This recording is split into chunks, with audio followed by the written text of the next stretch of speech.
Yes, sir. You will I am visit Smita India. Sharma. Just all the best. How confident are you Same of to your... you also. How confident are you of your victory, sir? We have put our trust upon our people. They will give answer. So there is a genuine worry about a gender apartheid that could happen, sir? How you look at India, which you are Certainly elected not. to power, the relationship with India. Already I have told. So do you think there would be segregation of women and not integration, sir? All the answers have been given. And everything available in our website and media, like you. In India, there is a concern about minorities in Hindu. What's your message to the I have no minority in my country. Hindu? No minority. We all are equal. We are all first-class citizens in this country. We never endorse any minority or majority. How so? For the Hindu community who have an anxiety, you have It's to not, reassure for, them. it's not for us. It was previously. But we want to draw the end of the previous history. So would you ask? We will work together, we will hope together. When if Jamaat comes to power, then what will you harp on Bangladeshi identity? Is that Only Bangladesh, nothing more. but will they have equal You rights? will come here as a guest. We will try to give you the due honor to the guest. But will they get And equal the rights? security for every citizen of this country. So will they get equal equal security. rights? Equal Yes, rights. equal right and equal security. And so will you demand the expedition of Sheikh Hasina? Please, if at please. all, if you come to Please, power? he is inviting me Ask here. us to Inshallah. Thank you, sir. deliver Thank you his so much. speech. Inshallah. Whoever comes to power, India will always be very important. That it has to be a relationship which is productive, constructive, and mutually beneficial for both countries. But what is very important that it's based on mutual respect and trust. Over the years, women's participation in the labor force has increased, though it is not equal to men, but it has been quite substantial. 51% of the population are women, so keeping them away from the workforce, the economy cannot progress. When we are talking about the equal rights and women's contribution at this day and age, Bangladeshi women do not expect that and do not accept that as well.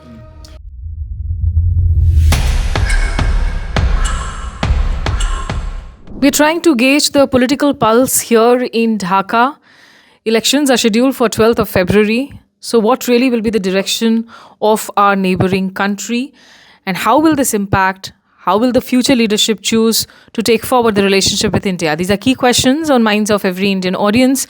I'm joined here by Shafqat Munir, who is a well-known researcher. He's a senior research fellow with BIPSS, which is a prominent think tank in Dhaka.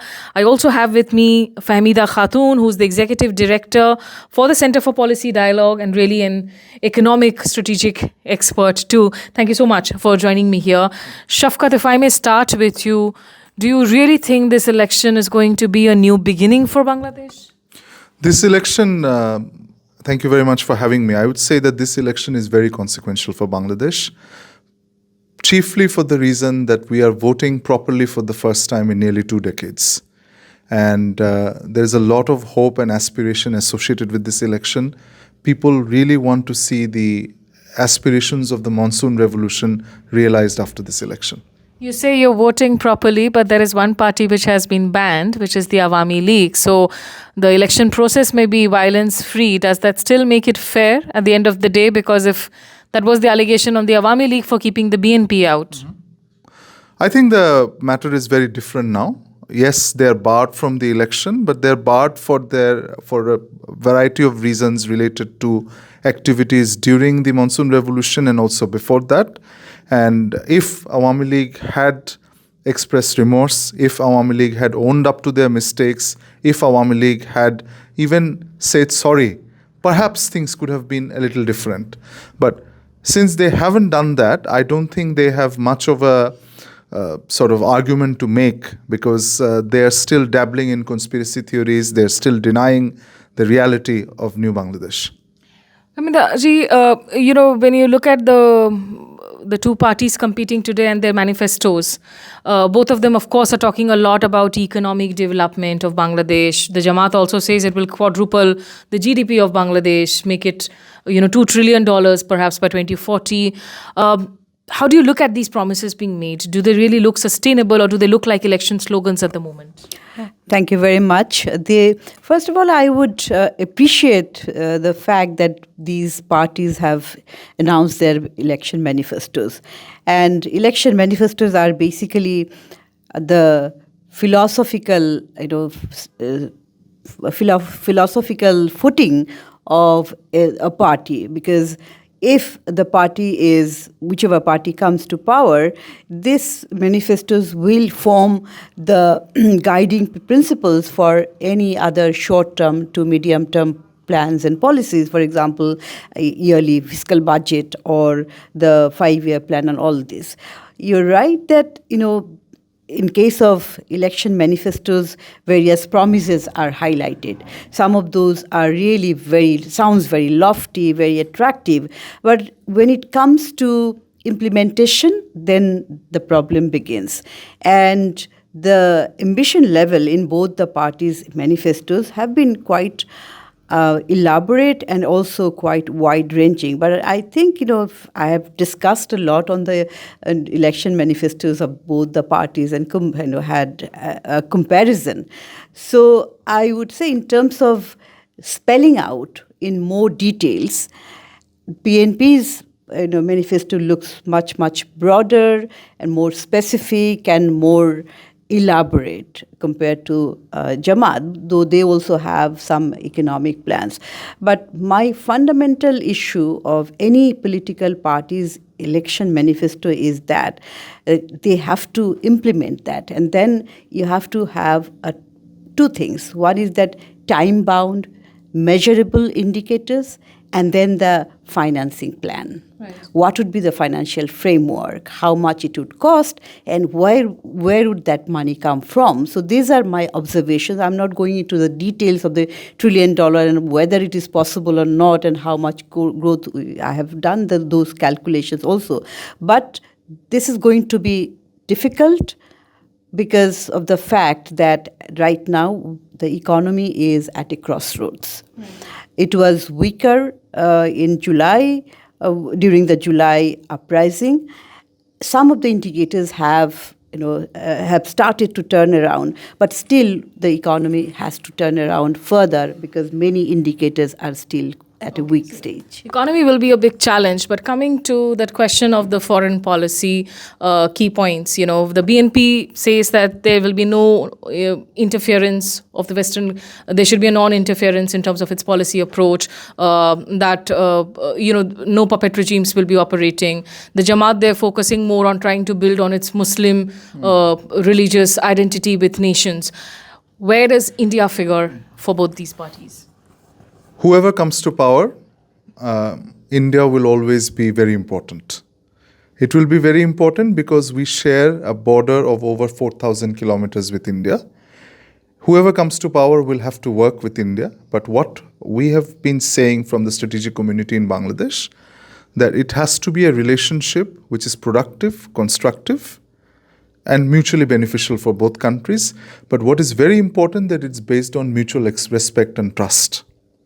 And whoever forms the government, assuming, let's say, the BNP forms the government, one of the first things that both countries will need to do is work on the trust deficit, work on confidence-building measures, and restore and reset the relationship. But I think a balanced, productive relationship between India and Bangladesh is what population in both countries desire. How does India figure in this election campaign? Is there a deliberate sort of a good cop, bad cop approach? Because, say, for instance, we don't see the Jamaat chief bringing up India so much. We really see the student union, the Nahid Islam and the other Chhatro groups kind of getting very agitated, aggressive when it comes to India, demonstrating outside the High Commission. So how is India really playing out in terms of the electoral campaign? I have been looking at how the two major parties, BNP and Jamaat, have been treating India. I don't think there has been any sort of specific mention or any specific targeting of India, or for that matter any country.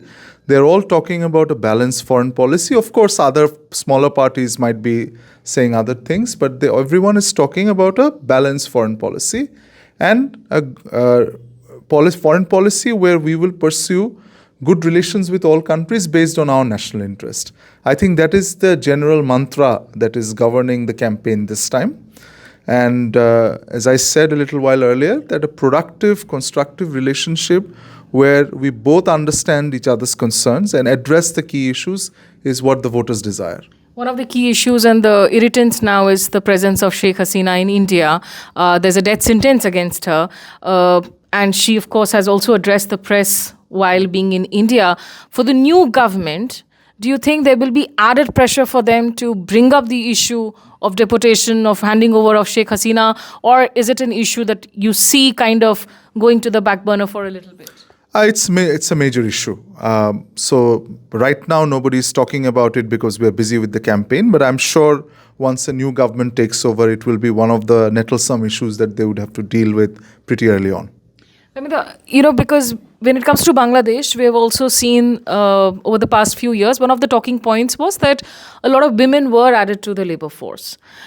The comments that have been made by the Jamaat chief, that sounds, and even the proposals that they are making, not just controversial, they also sound like they're looking at segregating women's spaces, women transport, instead of really integrating them. How much of a concern is that causing amongst, whether it's women from the poor class or from the upper class? This is very, very worrying because over the years, women's participation in the labor force has increased. Though it is not equal to men, but it has been quite substantial, and it is increasing, and women are working in every sector. In the agriculture sector, manufacturing, services sectors, and also many non-traditional work. So now that with the new guidelines, setting the new rules for women is not widely accepted. And there have been many objections and protests from the women community itself. So, and also looking at, from economic perspective, 51% of the population are women. So keeping them away from the workforce, the economy cannot progress. So we'll be losing out on GDP. And the other part is that it is the women's decision what they would be doing and how many hours they would be working, or whether they would, stay at home or they would work outside. So any political trying to bring back women to the, to the in the four walls of the house, that is not appreciated. And we have seen also that Jamaat has been, being one of the conservative parties, had influenced earlier also in the July Charter, for example, the women's issue were not prominent, So also the Women's Commission's report had been really, vehemently criticized by the conservative forces along with Jamaat and all. But there were women protesting against that as well, because they, when we are talking about the equal rights and women's contribution at this day and age, Bangladeshi women do not expect that and do not accept that as well.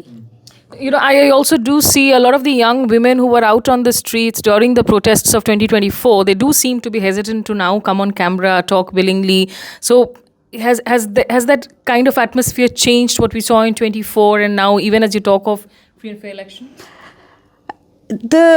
Following the interim government in 2024, we have seen and observed that there have been some, conservative elements which tried to, push back women from the workforce or from moving around. So these are the, but that's not a dominant factor. But they can create nuisance and they can also scare women. But I feel that women are in Bangladesh are at a stage where it will be difficult for them, for any party or any conservative force, radical force to push them back. So they are trying, but I have seen that, in my own profession and many working women, they are a bit more cautious. The freedom and the atmosphere they had been enjoying over decades in Bangladesh, that has been a bit disturbed. That space seems to be shrinking, which is of worry. Remember, as far as India's own neighborhood is concerned, we have the very, very problematic issue in Afghanistan, despite New Delhi's newfound bonhomie with Taliban. There is the gender apartheid that's happening in Afghanistan. And here you've had controversial remarks from the Jamaat chief suggesting that women, because of their physicality, are not in a position to lead parties in a country where you had 2 women prime ministers, or social media posts that suggested that women going out to work in a way was the equivalent of prostitution. Later on, of course, those posts were deleted and they said that it was hacked. Final question to you, Shafqat. Do you want to crystal gaze? Who has the edge here? Who becomes the next Prime Minister? Is it going to be Shafiqur Rahman, Tariq Rahman? Based on the trends we have seen so far, BNP are the clear frontrunners. I would say that this is an existential election for Bangladesh because this is an election that will determine the future of this country. On one hand, you have a progressive, modern, forward-looking vision. On the other hand, you have a vision which is marked by obscurantism and regression. A political party which makes the remarks that you just summarized, and okay, we can perhaps discount the remark on X because they're saying that the account was hacked. But even if we take the remarks that were made to Al Jazeera, in my book, that is totally unacceptable in this day and age. This is a country, this is a society which has been a role model for women empowerment in the region and further afield. So we want a vision for this country where the women population of this country would be further integrated and they would be a part of our overall growth and developmental journey. For the longest time, even the BNP was considered pretty radical. The BNP seems to be wanting to project itself as secular and take that Awami League space that has been vacated. BNP was perhaps a little more conservative in the past. It's basically a right-of-center party, but their current policies, their pronouncements are all on record, and they have presented a very forward-looking vision. So I think we have to really look at it that it's a choice bit of what kind of Bangladesh we want in the future.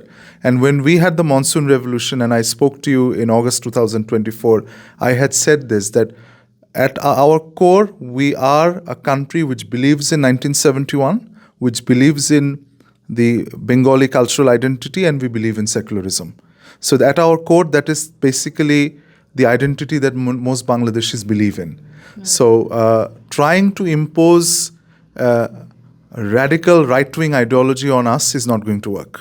Okay, so this is a relationship that definitely is very, very consequential as far as India's neighborhood is concerned, South Asia is concerned, and one that has seen its fair shares of lows, ups and downs. So we'll have to wait and see really what the result is on 12th of February by midnight. Hopefully we will get to know the results. It closes in at 4:30 local time and counting starts soon after. The Bangladeshi rhetoric, though, of course, in India, remember, will also go on because we have elections upcoming in West Bengal, Assam. But one can only hope that New Delhi and Dhaka find ways to get the relationship perhaps a bit more stable than we have seen it going through the phases over the past few months. Here in Dhaka, I'm Smita Sharma. Thanks for watching.